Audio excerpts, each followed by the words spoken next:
Today I'm borrowing the guitar I bought for my daughter, and I'm not going to waste any of your time. I'm going to answer your question in the first 10 seconds of this video.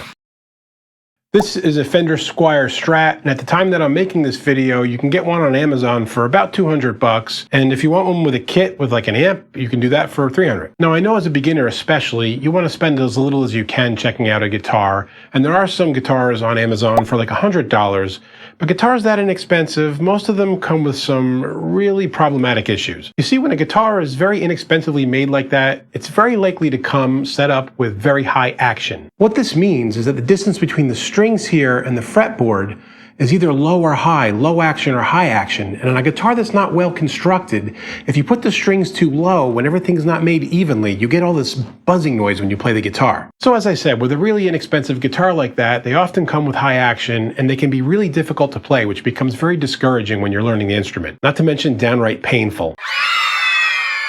Now with this guitar, even though it's not super expensive, you get something that's set up reasonably well and has decent action and isn't too tough to play, and you don't have to feel like you're going through some kind of boot camp for finger strength. I was going to do this whole sock puppet reenactment of Full Metal Jacket here, but nah, let's just listen to how this thing sounds. And so yeah, talking about sound, the problem with other really inexpensive guitars is they often just sound like crud. And with the Fender Squire, you actually get a decent set of them that you could even use on a pro recording. I mean, for real. Listen.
Now granted, I played through some pretty expensive amplification there, and you won't probably have something that good when you're first starting out.